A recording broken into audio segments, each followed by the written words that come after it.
मेरी शादी के बाद जब मैं ससुराल पहुंची, रात को मैं खुद में सिमटी हुई दुल्हन बनी स्टेज पर पिया का इंतजार कर रही थी।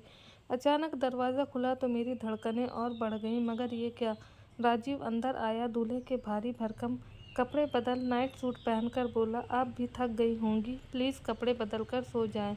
मुझे भी सुबह ऑफिस जाना है। मेरा सिर फूलों और जूड़े से पहले ही भारी हो रहा था। ये सुनकर और झटका लगा, पर कहीं राहत की सांस भी ली। मैंने अपने सूटकेस से खूबसूरत नाइटी निकालकर पहनी और फिर बिस्तर पर एक तरफ लुढ़क गई। अजीब थी सुहाग सेज, दो अनजान जिस्म जिन्हें एक करने में दोनों के परिवार वालों ने इतनी जहमत उठाई थी, बिना एक हुए ही रात गुजार रहे थे। फूलों को भी अपमान महसूस हुआ, वरना उनकी खुशबू अच्छे अच्छों को मदहोश कर दे। अगले दिन जब मेरी नींद खुली तो देखा राजीव ऑफिस के लिए जा चुका था। मैंने एक भरपूर अंगड़ाई लेकर घर का जायजा लिया।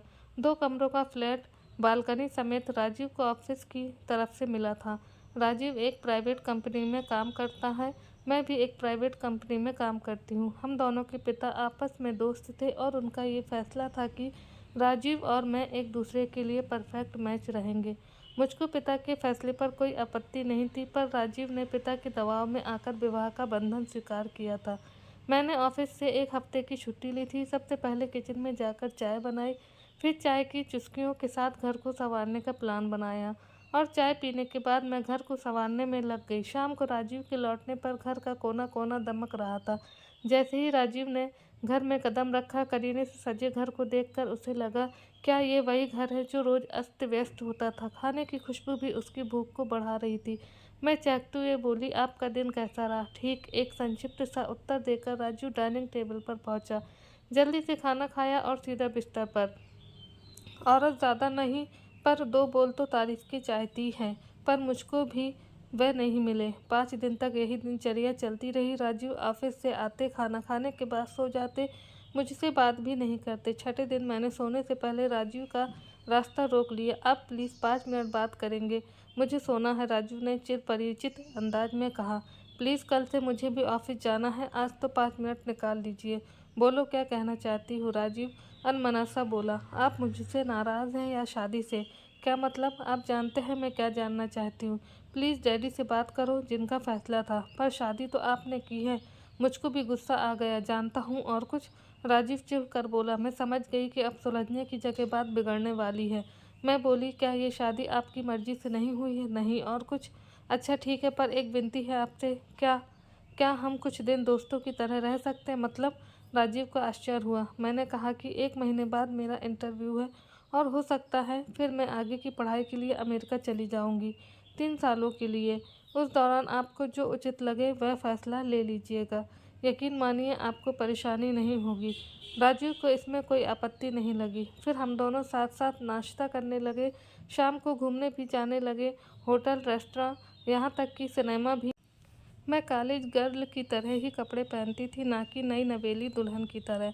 हमें साथ देखकर कोई हमको प्रेमी युगल समझ सकता था, पर पति पत्नी तो बिल्कुल नहीं। कैफ़े हो या काके द होटल, दोस्तों के लिए हर जगह बातों का अड्डा होती है, और मेरे पास तो बातों का खजाना था। धीरे धीरे राजीव को भी मेरी बातों में रस आने लगा। उसने भी अपने दिल की बातें खोलना शुरू कर दी। एक दिन रात को ऑफिस से राजीव लेट आया। उसे जोर की भूख लगी थी। घर में देखा तो मैं पढ़ाई कर रही थी। खाने का कोई अता पता नहीं था। आज खाने का क्या हुआ? उसने पूछा। सॉरी, आज पढ़ते पढ़ते सब भूल गई। वह तो ठीक है, पर अब क्या? एक काम कर सकते हैं। मुझको एक आइडिया सूझा। मैंने सुना है फजिल नगर फ्लाईओवर के नीचे आधी रात तक पराठे और चाय मिलती है। क्यों ना वही ट्राई करें? क्या? राजीव का मुंह आश्चर्य से खुला रह गया। हाँ हाँ, मेरे ऑफिस के काफ़ी लोग जाते रहते हैं, आज हम भी चलते हैं। ठीक है, कपड़े बदलो, चलते हैं। अरे कपड़े क्या बदलने हैं, ट्रैक सूट में ही चलती हूँ। बाइक पर बढ़िया रहेगा, हमें वहाँ कौन जानता है।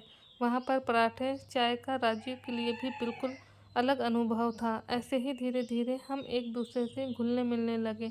अब राजीव को भी मेरा साथ अच्छा लग रहा था। आखिर वह दिन भी आ ही गया जब मेरा इंटरव्यू था। सुबह सुबह घर का काम निपटा कर मैं फटाफट इंटरव्यू के लिए रवाना हो गई।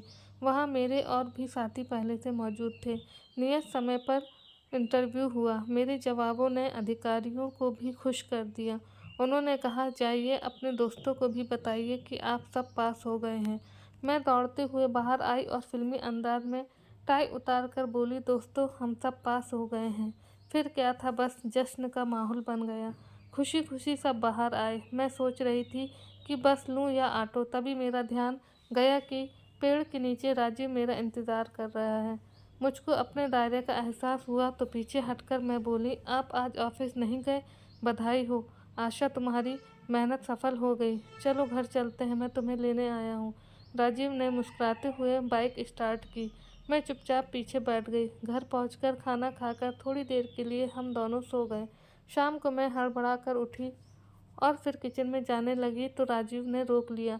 परेशान होने की ज़रूरत नहीं है, हम आज खाना बाहर खाएंगे या मंगा लेंगे। ओके। मैं अपने कमरे में आकर अपना बैग पैक करने लगी। ये क्या, तुम कहीं जा रही हो? राजीव ने पूछा। जी, आपके साथ एक महीना कैसे कट गया पता ही नहीं चला। अब बाकी काम डैडी के पास जाकर ही कर लूँगी और वहीं से एक हफ्ते बाद अमेरिका चली जाऊंगी। तो तुम मुझे छोड़कर जा रही हो? जी नहीं, आपसे तो इजाज़त मांगी थी, उसकी आखिरी रात है आज। मैं मुस्कुराते हुए बोली, जानता हूँ आशा, मैं तुम्हारा दोषी हूँ, पर क्या आज एक अनुरोध मैं तुमसे कर सकता हूँ? राजीव ने थोड़े भरे गले से कहा, जी बोलिए। हम एक महीना दोस्तों की तरह रहे, क्या अब ये दोस्ती प्यार में बदल सकती है? इस एक महीने में तुम्हारे करीब रहकर मैंने जाना कि अतीत की यादों के सहारे वर्तमान नहीं जिया जाता। अतीत ही नहीं, वर्तमान भी खूबसूरत हो सकता है। क्या तुम मुझे माफ़ कर सकती हो? उस रात मैंने कुछ ही पलों में दोस्त से प्रेमिका और प्रेमिका से पत्नी का सफ़र तय कर लिया।